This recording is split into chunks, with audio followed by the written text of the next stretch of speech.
It's Monday, March 10th, 2025. I came across a movie from 1986, a Japanese animated film that sounded too interesting for me not to watch. The film is titled Arion, if I'm pronouncing that correctly, and when I read about it, it said that it was a Japanese interpretation of Greek mythology, and I thought, okay, that's something I don't think I know what to expect. I don't know what that will look like. And the time period, 1986, well, that's dead center of one of my favorite periods of Japanese animation. So I knew it was all going to be hand-drawn, and I looked at a trailer for it, and it looked really fascinating. And so I thought, okay, I'm going to watch this.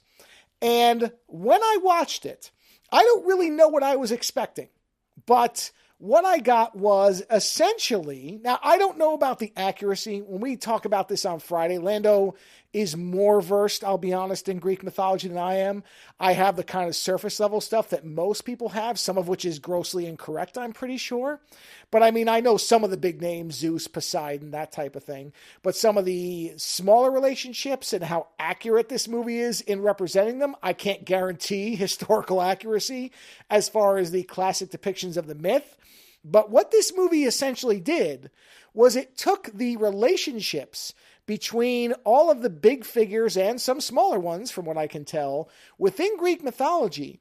And rather than focusing on their kind of grand powers, their abilities, the things that are often heightened about them, so for example, Zeus throwing thunderbolts, instead of focusing on that element, what the movie really dialed into was the interpersonal relationships in such a specifically over-the-top way that essentially what you will get when you watch Arion is a Greek mythology rendered as a soap opera, as an over-the-top, highly dramatic soap opera.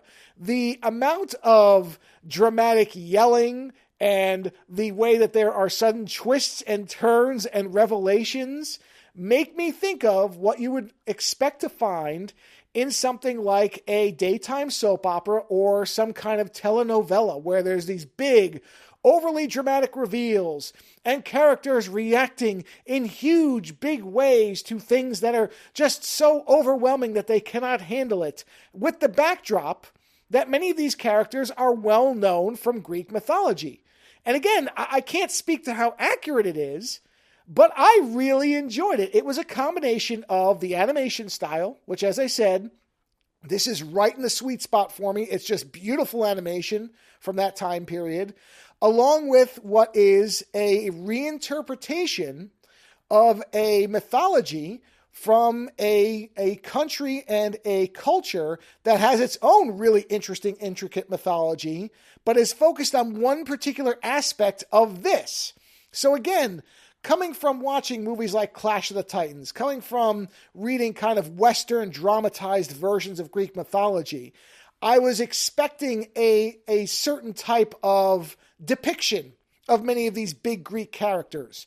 And instead, many of them are just, in most cases, normal human beings, but it's the way that they react to each other. It's their scheming and their kind of attempt to betray and double-cross each other.